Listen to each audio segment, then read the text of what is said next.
Anatomía y función de los ojos. El ojo es un órgano que detecta la luz, siendo la base del sentido de la vista.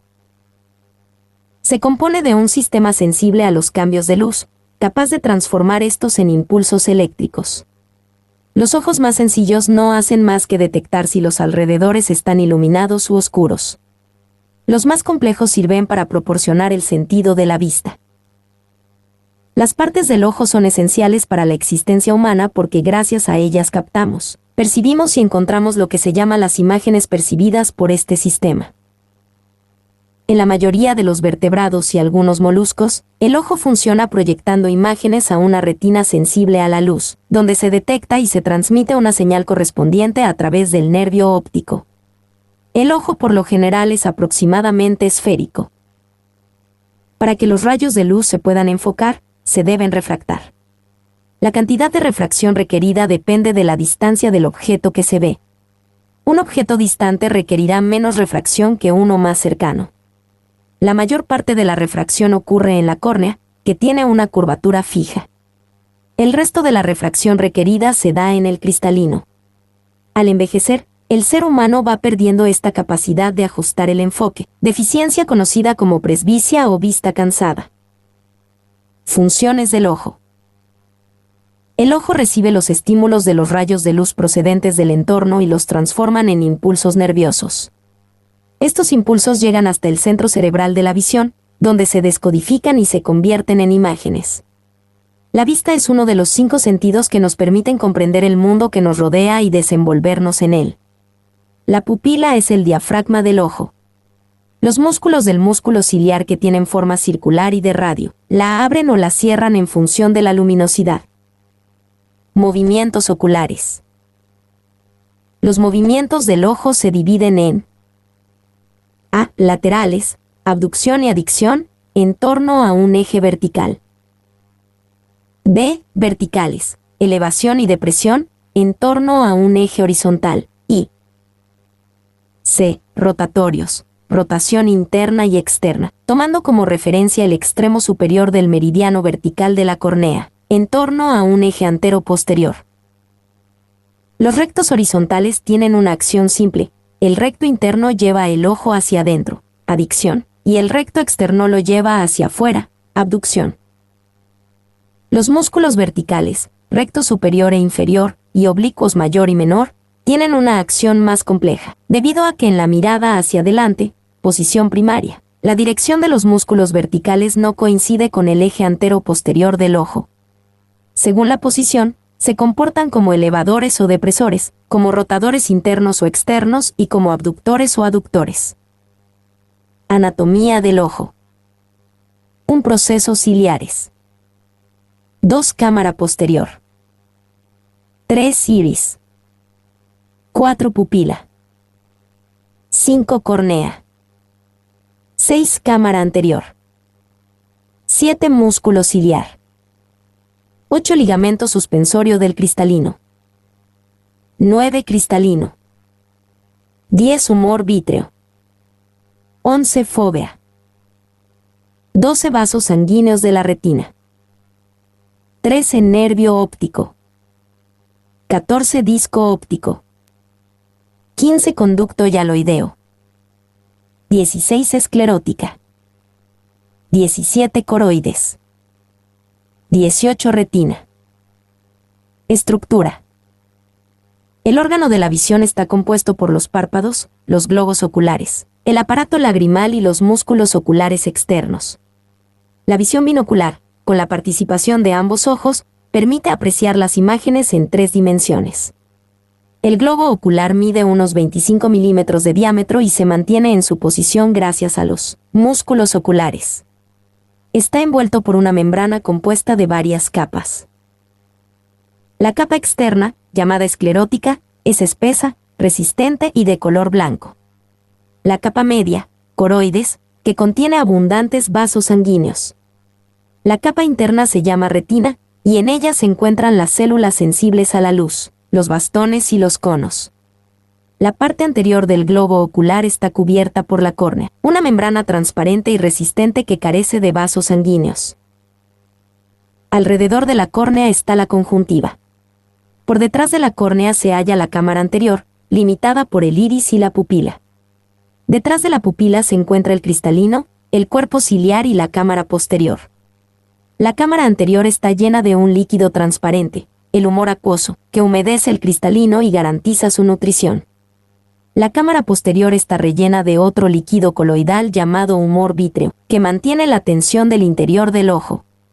El iris está formado por una fina red de fibras conjuntivas, o estoma, provista de numerosos vasos sanguíneos y de los músculos que controlan la dilatación y la contracción de la pupila. El color del iris depende de la transparencia del estoma y de la cantidad de pigmento que contiene. Cuando el pigmento es escaso, los ojos son azules, mientras que cuando hay una cantidad mayor se aprecian matices verdes o castaños.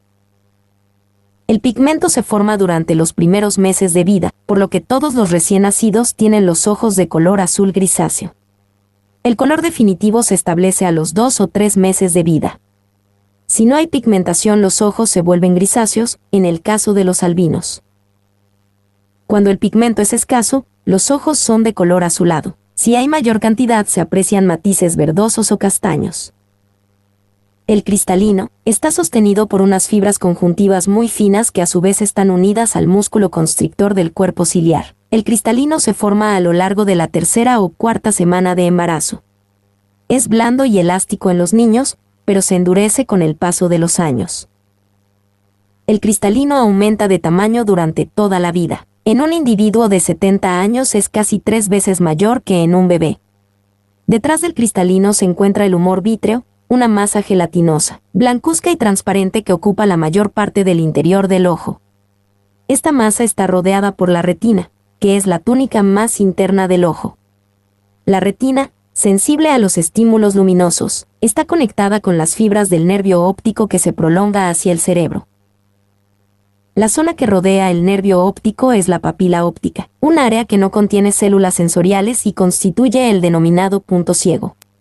Sobre la superficie de la retina, en el eje antero-posterior del ojo, hay una depresión, la mácula lútea o amarilla, que es la zona con mayor agudeza visual. Movimiento del ojo. Solo un objeto cuya imagen se sitúe en el centro de la retina, región de la fóvea, estará enfocado. Por tanto, es necesario un control preciso de la posición de los globos oculares.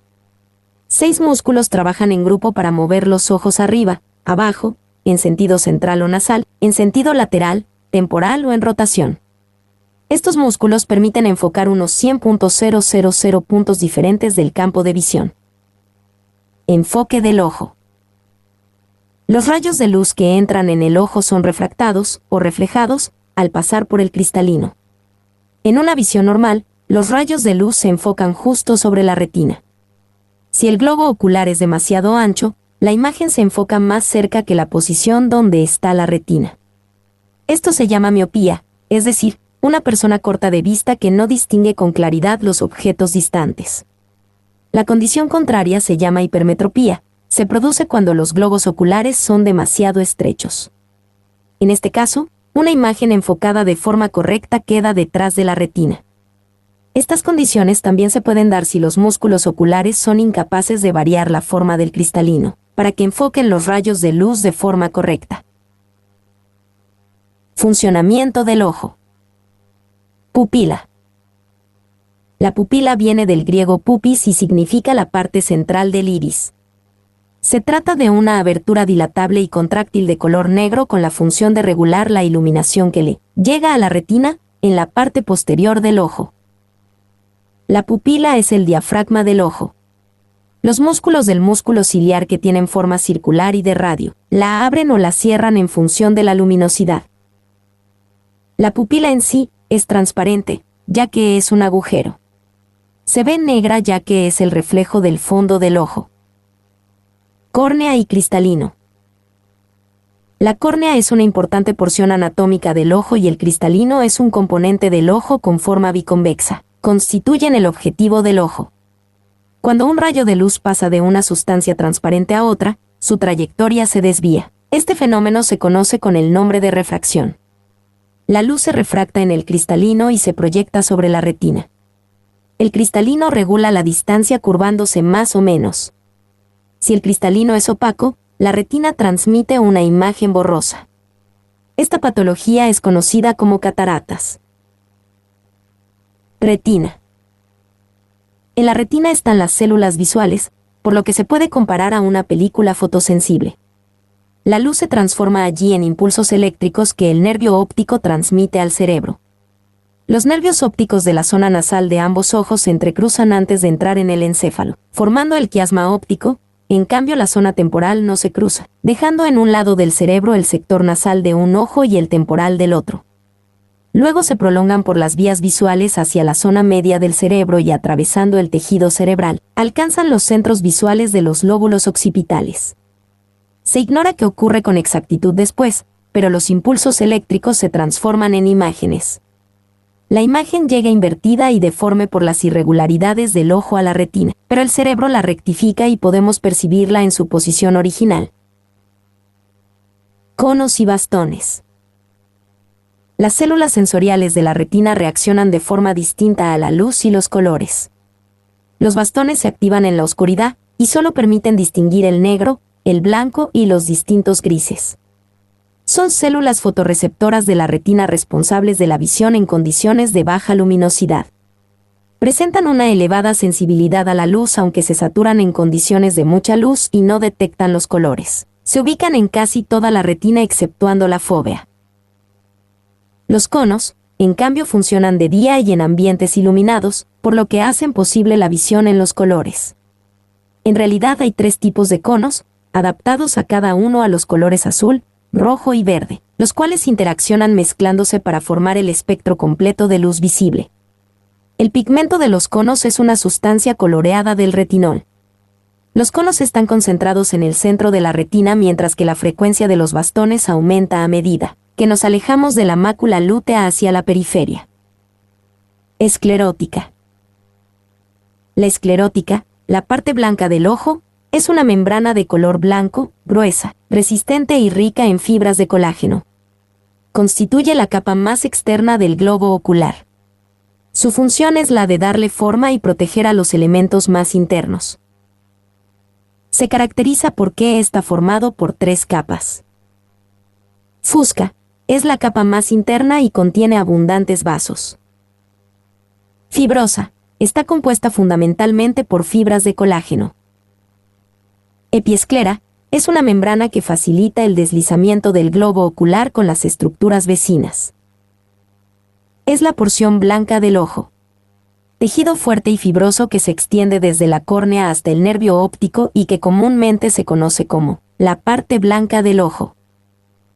Fóvea. La fóvea es una pequeña depresión en la retina, en el centro de la llamada mácula lútea. Ocupa un área total un poco mayor de 1 mm cuadrado. El área, denominada también fóvea centralis, no posee bastones sino solo conos, responsables de la percepción de colores. Un objeto que el ojo enfoca se fija siempre de manera tal que su reflejo se ubique exactamente justo en la fóvea centralis. Debido a la falta de bastoncillos y la consecuente incapacidad de percibir estructuras finas bajo malas condiciones de luminosidad, resulta particularmente difícil, por ejemplo, leer un texto en la penumbra. Humor vítreo. El humor vítreo es un líquido gelatinoso y transparente que rellena el espacio comprendido entre la retina y el cristalino. Cumple la función de amortiguar ante posibles traumas. Está compuesto en un 99.98% por agua. Iris. El iris es la zona coloreada del ojo, ya sea azul, verde, marrón, etc., con lo define el color del ojo. En su centro se encuentra la pupila, de color negro. La zona blanca que se encuentra alrededor se denomina esclerótica. Se ubica tras la córnea, entre la cámara anterior y el cristalino, al que cubre en mayor o menor medida en función de su dilatación. Esta parte anatómica del polo anterior del ojo está constantemente activa, permitiendo a la pupila dilatarse, midriasis, o contraerse, miosis, de acuerdo a la intensidad que posea la fuente luminosa. Esta función tiene como objetivo poder regular la cantidad de luz que llega a la retina. Mácula.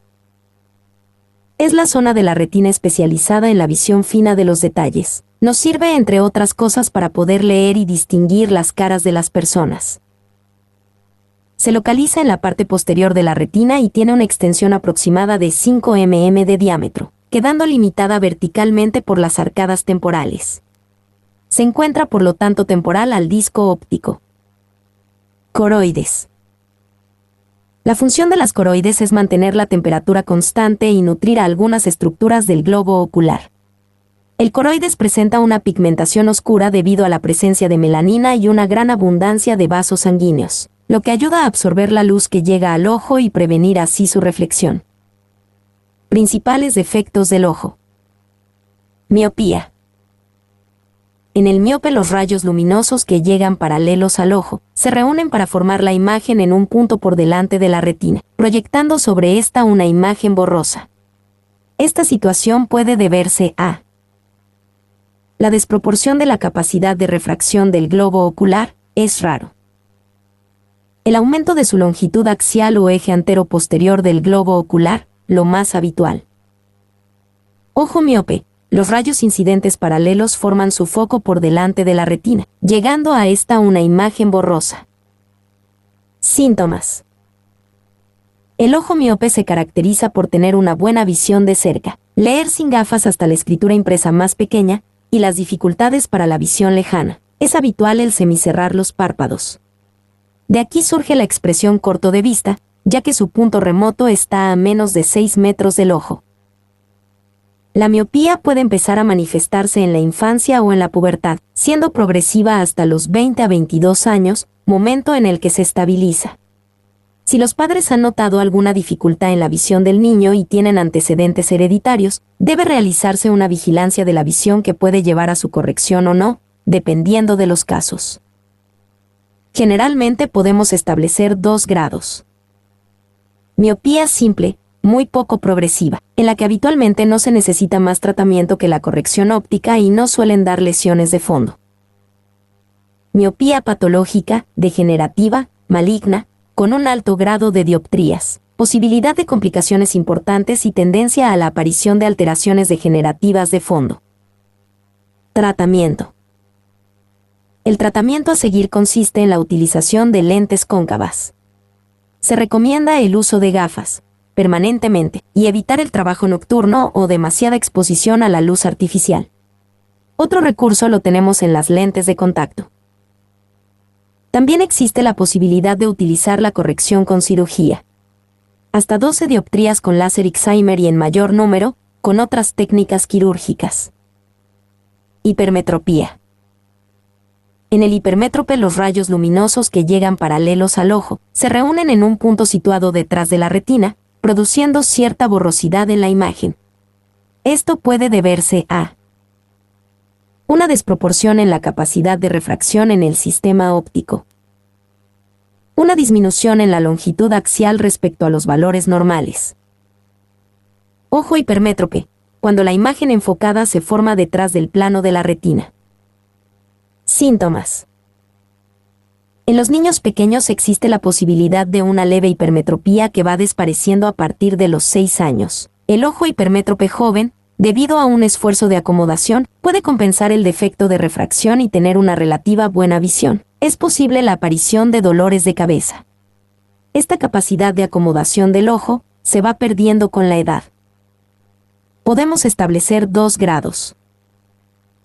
Hipermetropía ligera, no suelen presentar complicaciones. Hipermetropía elevada, en la infancia tiene el riesgo de producirse el llamado ojo vago. En edades más avanzadas, hay que descartar la existencia de una cámara anterior y un ángulo estrechos, que puedan predisponer a una crisis de glaucoma agudo de ángulo estrecho. Tratamiento. El tratamiento a seguir consiste en la utilización de lentes convexas. Al igual que en la miopía, existe la posibilidad de utilizar la cirugía, aunque los resultados no son tan estables. Astigmatismo. Las imágenes no se enfocan en el mismo punto en todos los meridianos, debido a que las superficies refringentes, la córnea o las del cristalino, presentan distintas curvaturas según los meridianos. Este defecto se presenta en pequeña escala también en el ojo normal, ya que la superficie de la córnea está más encorvada en el meridiano perpendicular. Síntomas. El astigmático obtiene imágenes borrosas y distorsionadas, ya que disminuye la agudeza visual tanto de lejos como de cerca. Habitualmente suele ir acompañado de miopía o hipermetropía, no modificándose a lo largo de la vida. Pero sí los errores de refracción paralelos. La mayoría de las veces es consecuencia de una curvatura excesiva de los planos de la córnea. Tratamiento. El tratamiento a seguir consiste en el uso de lentes. También existe la posibilidad de corrección quirúrgica. Presbicia.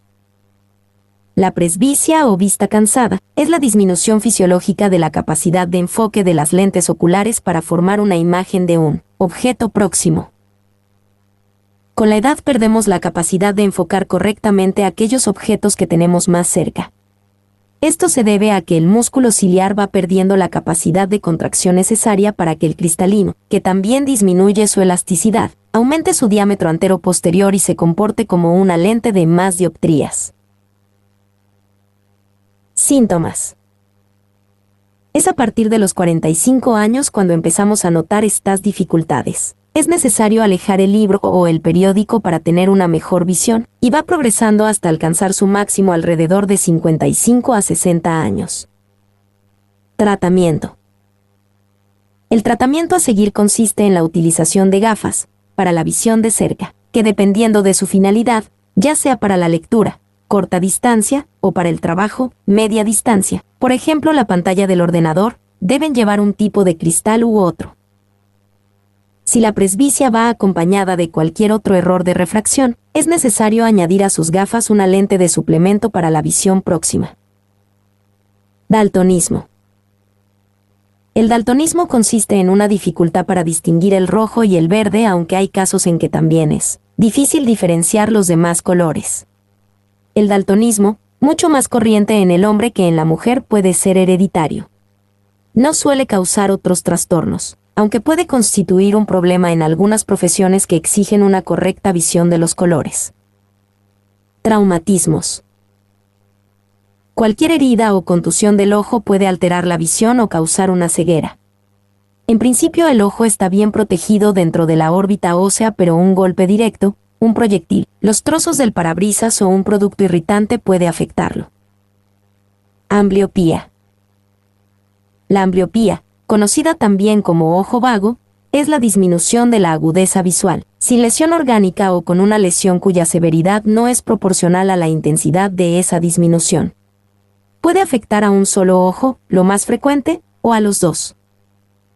Juegan un papel importante los siguientes factores. La ausencia de una adecuada estimulación visual del ojo afectado.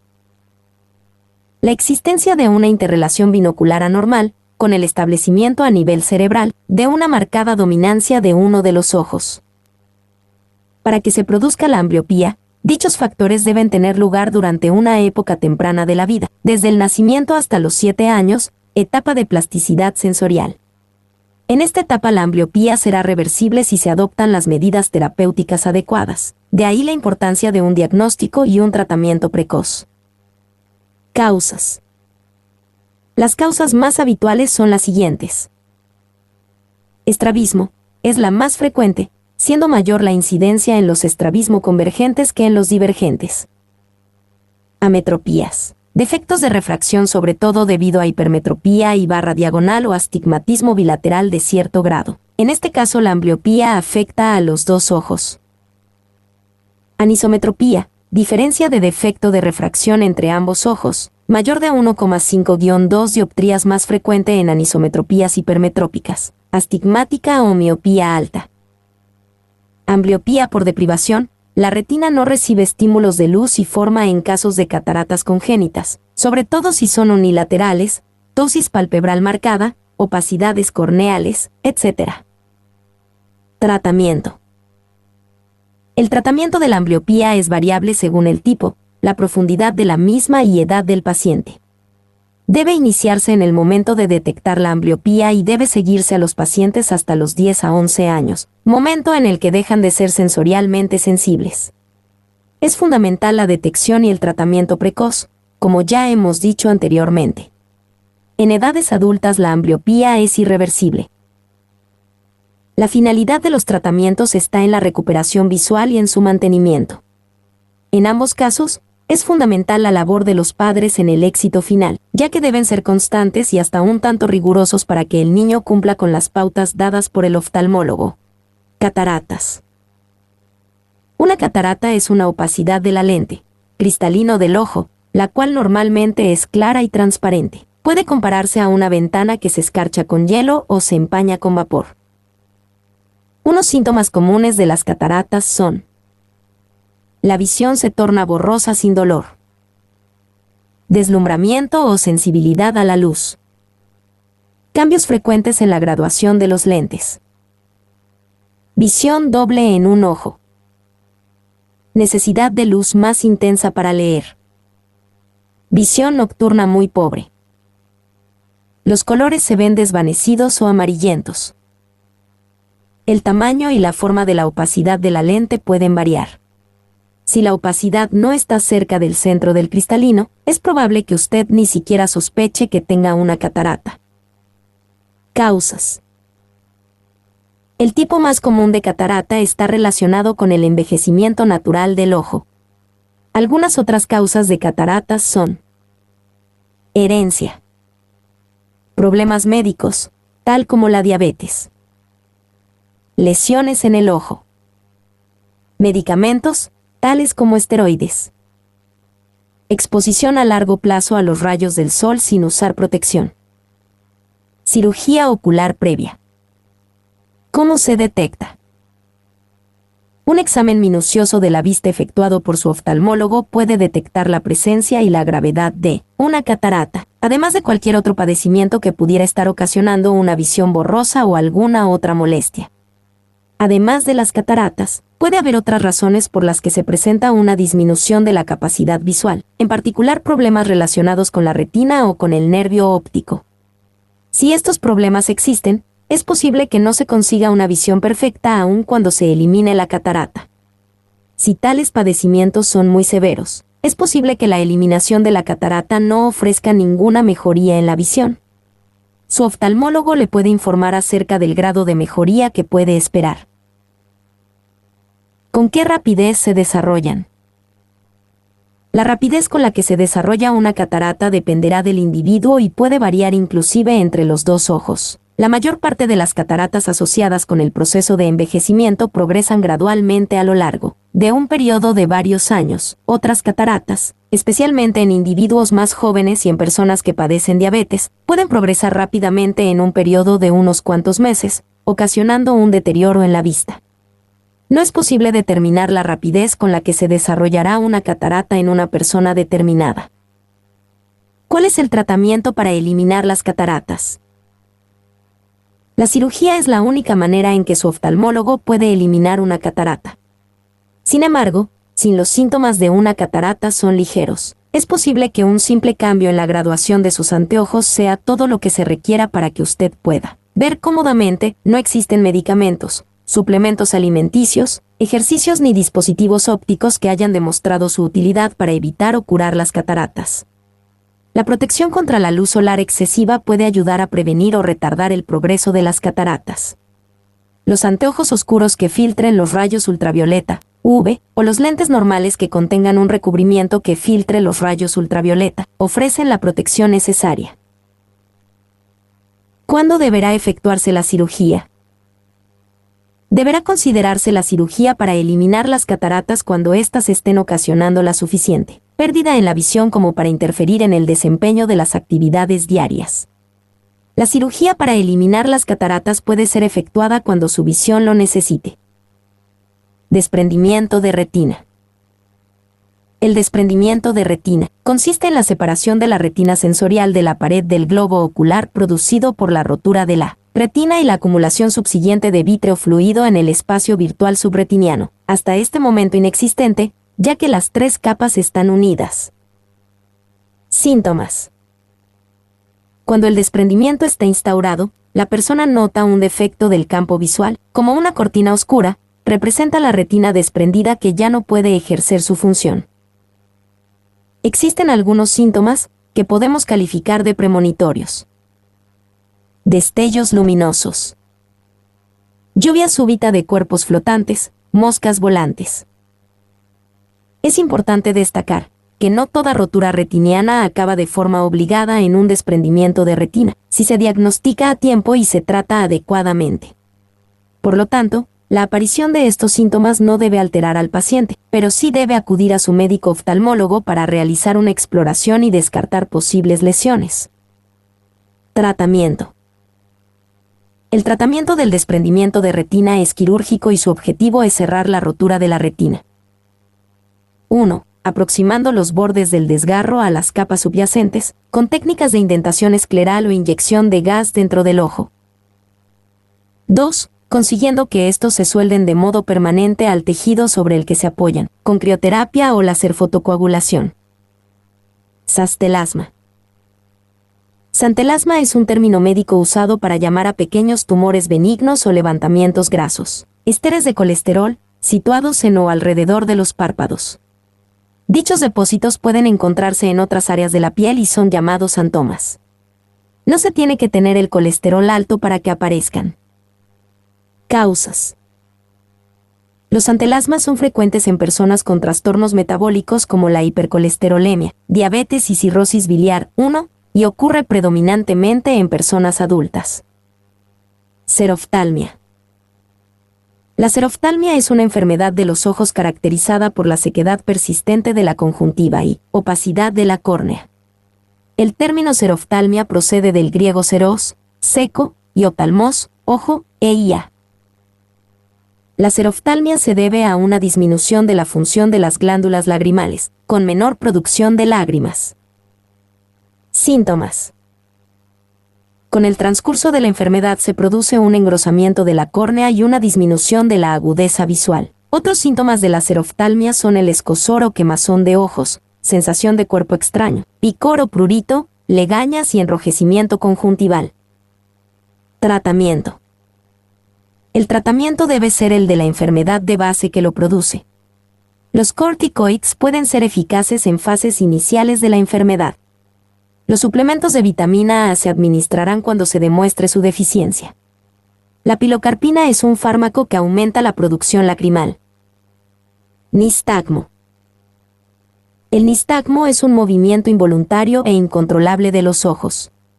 El movimiento puede ser horizontal, vertical, rotatorio, oblicuo o una combinación de estos. El nistagmo está asociado a un mal funcionamiento en las áreas cerebrales que se encargan de controlar el movimiento, pero no se comprende muy bien la naturaleza exacta de estas anomalías. Los pacientes con nistagmo a menudo ponen la cabeza en una posición no normal para mejorar su visión, anulando lo más posible el efecto que produce el movimiento de los ojos. Tratamiento. El nistagmo no tiene cura. Se han intentado tratamientos con fármacos y con cirugía, pero los resultados no han sido nada alentadores. Tampoco la gimnasia ocular ha traído mejores resultados. El uso de lentes de contacto mejora en parte el movimiento ocular debido quizá a que se siente más el movimiento del ojo e involuntariamente se controla mejor. Otra ventaja de las lentes de contacto es que se mueven con el ojo, mejorando por tanto la calidad de la imagen. Moscas volantes y centelleos. En ocasiones, es posible que usted vea pequeños puntitos o nubes que se mueven en su campo visual. Se les denomina moscas volantes. Suelen observarse al mirar un fondo simple, tal como una pared o el cielo azul. Las moscas volantes son diminutos trocitos de la sustancia gelatinosa o de las células del humor vítreo, el líquido transparente y gelatinoso que llena la cámara interior del ojo. Causa de las moscas volantes. Cuando las personas llegan a una edad madura, el material gelatinoso del humor vítreo puede empezar a espesarse o encogerse, formando aglutinaciones o hebras dentro del ojo. La gelatina vítrea se desprende de la parte trasera del ojo, ocasionando un desprendimiento vítreo posterior.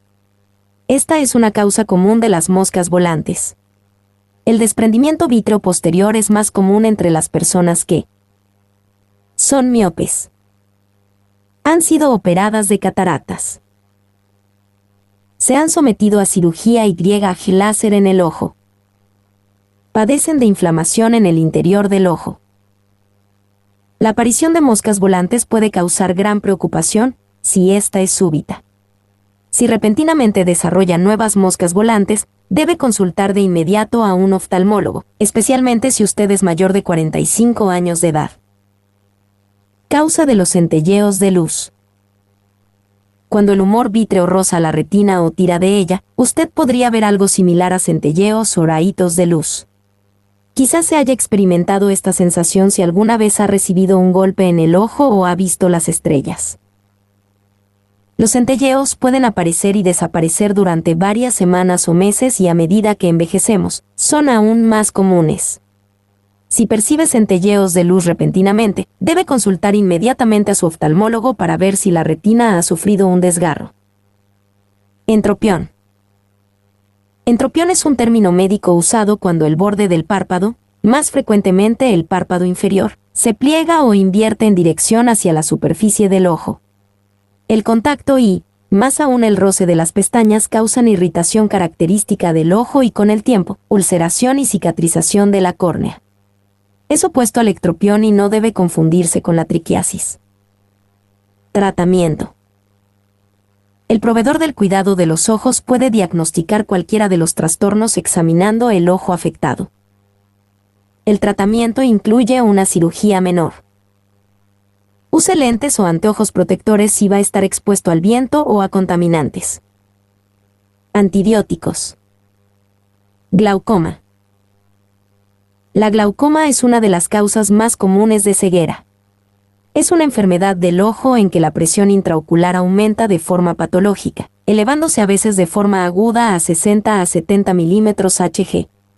La presión por encima de 20 a 30 milímetros Hg produce pérdida de visión si se mantiene elevada por mucho tiempo. La presión anormalmente elevada es consecuencia del aumento de la resistencia a la salida de líquido por los espacios trabeculares al conducto de Schlemm. Tratamiento. Puede tratarse mediante la instalación de gotas en el ojo que contengan un fármaco que se difunda hacia el interior del globo ocular. También se puede disminuir la presión mediante técnicas quirúrgicas. Mi nombre es Demim. Soy tu asistente personal. Mi sitio en internet es demim.es.tl.